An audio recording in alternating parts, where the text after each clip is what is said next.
When we say Aisha was 9 years old, and then we back it up with source after source after source, we get responses from some of our Muslim friends in the chat, and they'll just make things up. They'll make things up about Islam. They'll make things up about Christianity. They'll make things up about the Bible. They'll make things up about the Quran, and they just don't seem to care. Now, guys, you have to pay attention. This is for methodological purposes. Watch what happens here, because we asked for a source. It's very easy to put a bunch of things up on the screen, and if you're not paying attention to actually what's going on, you could fall for it, right? Okay, so let's go through this, Sam. You ready? Yes, sir. So this is from Muslim Now. Let's read. Let's go ahead and read through these, because he's going to put all this together and come up with an age of 3 for Rebekah. You ready? Okay. 1. True or false? Sarah gave birth to Isaac at the age of 90. Genesis 17. Yeah, she was 9 years old and Isaac was born. Well, then you're busted, because let's keep going. 2. Sarah died at the age of 127, according to Genesis 23, 1 through 3. True or false? Okay, sure. Okay, aha. Ready. Now, 3. The incident on Mount Moriah, Genesis 22, and the birth of Rebekah happened at the same time. No.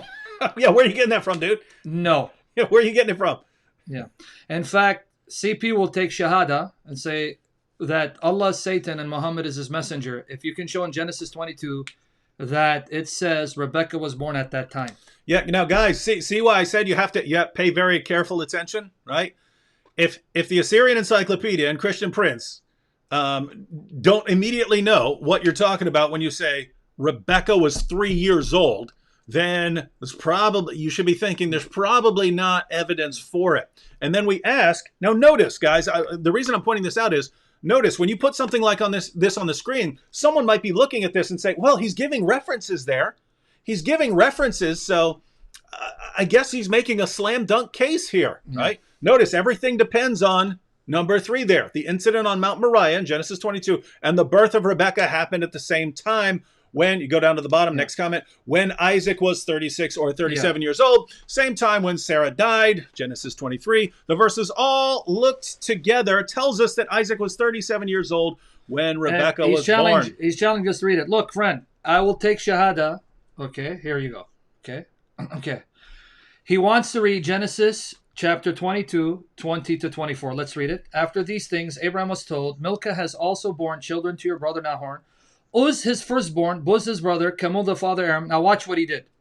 Kesed, Hazo, Pildash, Jitla, and Bathul. This is amazing. This is amazing. No, it's 23. Deception. Okay. Yeah.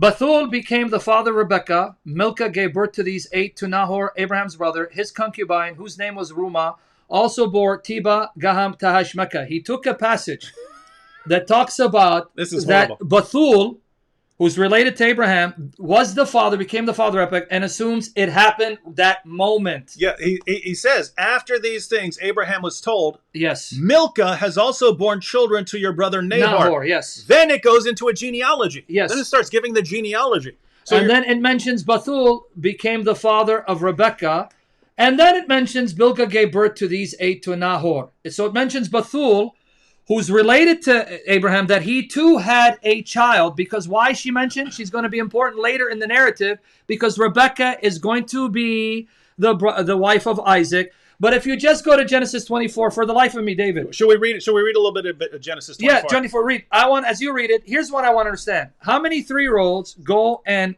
get water from a well and take care of flocks? Mm-hmm. How many 3-year-olds understand at the age of 3, this man is going to come and ask for my hand in marriage? Maybe in his world, in Islam's world, where you have talking trees and talking stones and food that talk, and Muhammad riding on an animal that's between a donkey and a horse, a mule, and ascends throughout the 7 heavens. Maybe in that world, in that sick world, right? Or when Satan stays in the upper part of your nose and you got to flush him out water, or stars or missiles that you hurl at jinn. In that world, 3-year-olds go to the wells, draw out water, and take care of flocks. Because I'm sure you had your 3-year-old son doing that too, right? Yeah, let's go ahead and read some of this. And guys, we're this isn't just nitpicking here, right? I mean, there's the point that's under discussion, but then there's the larger point, which is, why do they do this, guys, right? Yeah. We quote their sources, we tell them what's in their sources, we give them their sources, and then in response, they make up a bunch of stuff. Yeah.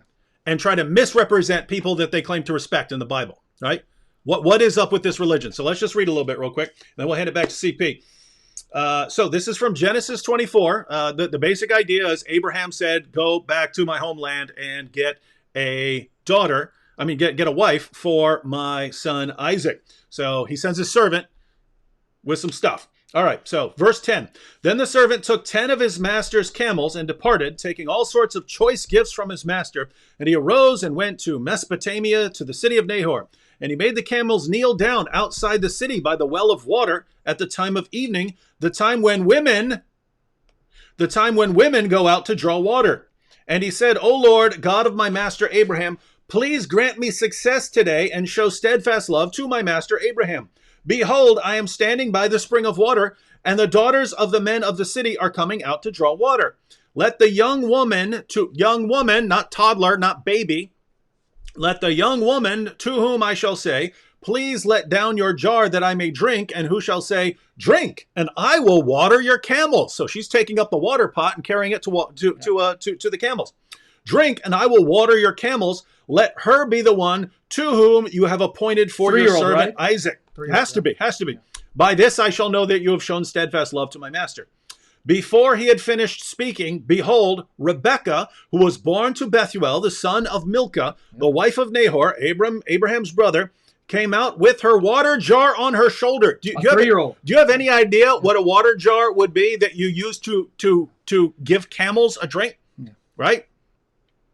All right. But 3-year-old, she can do it. She's got Hercules. She's got to, right? Yeah. Allah has strength. The young woman was very attractive in appearance, a maiden whom no man had known. Why are they talking about no man knowing her if she's a baby or a toddler? Yeah. She went down to the spring and filled her jar and came up. Then the servant ran to meet her and said, please give me a little water to drink from your jar. She said, drink, my lord. And she quickly let down her jar upon her hand and gave him also a drink. When she had finished giving him a drink, she said, I will draw water for your camels also until they have finished drinking. A 3-year-old's going to do this. So she quickly emptied her jar into the trough and ran again to the well to draw water. And she drew for all his camels. The man gazed at her in silence to learn whether the Lord had prospered his journey or not. So keep in mind, right? You don't have a nice little plastic jar like this, right? You're dealing with some really seriously heavy material and enough to water camels. Have any of you ever seen how much a camel can drink? And he's got all of these camels. And so let me get this straight. This little 3-year-old girl is carrying around this giant jar. She's going down, filling this whole thing up with water, enough to go and water a bunch of camels. And she's 3. But let me explain again. This confirms what CP said. They're illiterate, even though he meant they didn't know the book. He took the annunciation to Abraham. This is how, now I can see why he could misread it this way, because again, he's following Muhammad. He assumed that when the report came to Abraham, Milcah has also borne children to your brother Nahor, that she bore children then. No, there was no internet, there was no email, there was no rapid transportation. The text is simply saying that word got to him at that time that Milcah had given birth. Yeah, so they're... but he's taking a no right now, children. So in other words, she dropped out 8 kids that moment. They all came up. Blip, blip, blip, blip, blip. Notice, so no, they're in a completely different part of the world, right? They're in a different part of the world, his family members. Different part of the world. There is no email. The only time you'll get notification of something is if a traveler eventually shows up and bothers to tell you the news from back home.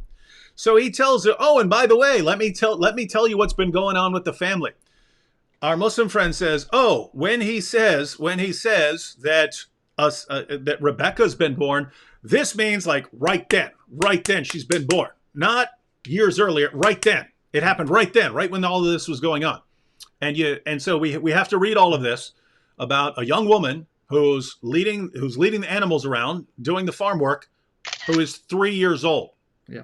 So you understand the logic of the Muslim? He takes the report given to Abraham. Hey, Milcah gave birth to your brother Nahor. She's born children to me. Oh, right now? You mean as I was up on the mountain about to kill Isaac, she just popped out 8 kids? As opposed to assuming what the text is saying is, hey, you probably haven't heard. Your brother has children from his wife. It doesn't mean that moment. These kids were born years before, but the word only came to him, got to him at that moment. That's number one. And this proof that it's not saying, the text not saying that they were born right then, Proof that doesn't mean they were born right then. You read Genesis 24, she's already a mature woman who can carry, what did she carry again, David, on her shoulder? Bunch of water.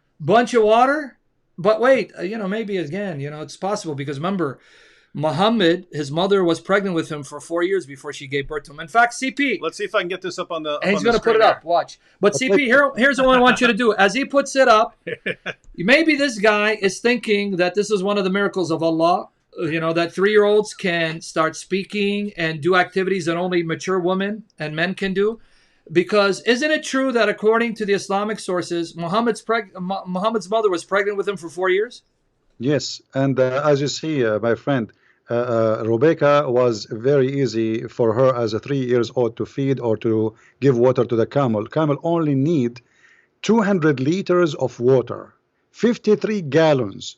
And Rebekah was doing that. Obviously, Rebekah was very, very young. Yeah. Superwoman. So notice 53 gallons, and it said in verse 10 that he took 10 camels. So 530 gallons of water that this 3-year-old toddler would have carried. My goodness. Wait. Do you see what it says there? A typical camel can drink 200 liters, 53 gallons of water in 3 minutes. It's a miracle, man. Why are you guys laughing, man? Wow. The miracle toddler. I actually feel stupid for him. I feel stupid on your behalf. But tell us about the miracle of Muhammad's mother being pregnant with Muhammad for 4 years. Well, I think this is a very amazing miracle because obviously, if you are a prophet, you need to stay extra because Allah will install like antenna, fast speed internet, fast processor to receive inspiration, to be able to be squeezed by the angel Jibreel, so you can fly even to the space. He's not like us. Actually, there is no way Muhammad can be the son of a guy, his name is Abdullah. You see in Arabic, when somebody is unknown, you can ask any Arab, unknown person, they call him the son of Abdullah, which means a son of a slave of Allah. You know what I mean? It's not even a name. It means that you're a slave of Allah. Yeah, because you are not known. Yeah. You are not known. If you are not known, so they say, well, he is a son of a slave of Allah, Ibn Abdullah. So he is a son of. Who is he? We do not know. And this is why you see even the Quran confirm that sometime Muhammad, his name is Muhammad, sometime his name is Ahmed, sometime his name is Mustafa, sometime he have 99 names. So what is the real name of Muhammad? Obviously none of those names. And actually even Islamic scholars, they come and they say that Muhammad's real name was Qasim. Yeah. And the reason I believe strongly that Muhammad cannot be son of a man his name is Abdullah, because how Abdullah, his name is Abdullah, but yet he don't believe in Allah. Explain that to me, CP, because the beauty of Islam, it makes irrationality look logical. So how can that be, CP? He's slave of Allah, but he died a kafir, a pagan? Well, isn't it Muhammad, he says, Abi wa abuka fi nar? Yes, I'm Muslim. Yeah. My father and your father in the hellfire. So how is a slave of Allah, yet he is going to go to hell? Secondly, he will go to hell for what? And at that time, there is no prophet. You see, isn't it the Quran says Allah will not judge any nation unless he sent them a prophet? Mm-hmm. Yeah. Correct? Okay. So who is the one who came as a prophet to the tribe of Muhammad before Muhammad to tell them what is the true Islam? If there is, then there is no need for Muhammad. Thank you. Right? Yeah. And in the same time, the Muslims, they say Ishmael he came. Correct? Don't they say Ishmael he came to Mecca? Yes. Okay. But what the Quran says we never send a messenger or a prophet unless he is from the people, speaking the tongue of the people. So, Ishmael, neither Abraham, neither Isaac, neither any of those, they are from the Arab or speak the tongue of the Arab. Even in Islamic books, they say that Ishmael, he learned the Arabic in the age of 14 years old. Some they say 11. Chapter 14, verse number 4 says, we never send a messenger unless he speak the tongue of his people. So how anyone can go to hell, if we ask Muhammad, if he never been sent a warner, Which verse is speaking about warner Muslims? Anyone can tell us? We never judge a nation unless we send them a warner. Okay, who is the warner for the father of Muhammad before Muhammad? If you will say none, then how he will go to hell? Precisely. By the way, CP, the Christians are still shocked. They're now expecting the next Marvel movie to be about Rebekah, because the 3-year-old Rebekah puts Captain Marvel to shame, She-Hulk a shame, and Wonder Woman. So guys, the next Marvel movie is going to be about Rebekah, right? Because Rebekah, stronger than Superman, Wonder Woman, Captain Marvel combined. Captain Marvel ain't got nothing on Rebekah. This again shows you how desperate these people are. Like Sam O'Day says, do the math! Do the math! You see, she was born at that time. Let me repeat again.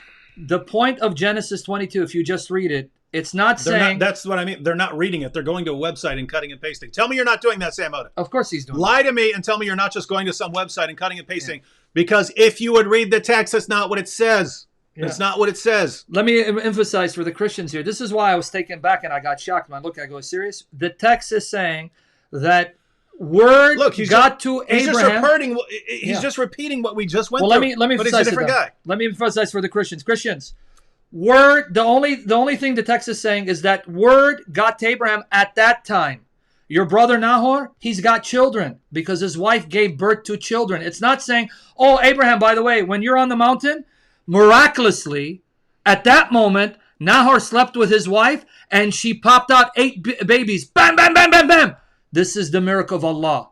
We understand the context, if you're going to read it honestly, that there is no email. There is no, UPS. We didn't have the mail system that we have now, mail service. They had no social media, Facebook. It takes time for word to travel. So all the text is saying, and if you understand why the text is saying it, because now that Abraham knows, hey, my brother has children, that means when Isaac gets mature enough, the age of marriage, I won't marry him off to a Canaanite. I can get him a wife from my father's house because now my brother has children. But it doesn't say she gave birth that moment. It says the report came to Abraham at that moment that his brother has children. Not he had children at that moment. But it's, again, an example of what we said. You guys are so shameless and so wicked and dishonest. It's got to be spiritual. The same spirit that possessed Muhammad, that evil spirit, is possessing you to pervert scriptures, but it's only humiliating you, your prophet, and your God. Yeah, guys, this is. I mean, I don't know how you can't get this right. It's saying a traveler came from a long, long, long way away, and he said, "Oh, and by the way, children have been born." The Muslims are reading that and going, "Oh, this means that she was born right then, so we can put this together." Not, "Hey, I'm giving you the news of your family because you haven't heard the news for many years because you left that land a long, long time ago. You left that land a long, long time ago. You haven't been there in decades. I'm telling you the news from your homeland." And they say, "Oh, it says Rebekah was born. That means right then that she's born right when this guy is speaking." This is amazing. I swear to you, I went like, how computer shuts down? I shut down for a second. That's why I was like, what? I don't know. And notice, guys, they're all doing this. We don't do this with your sources. We don't do this with your sources. Why do you do it with our sources? Because you have to? All right. Go ahead, CP. Go ahead, CP. Sorry, man. This is your time, but you see what the Muslims are doing.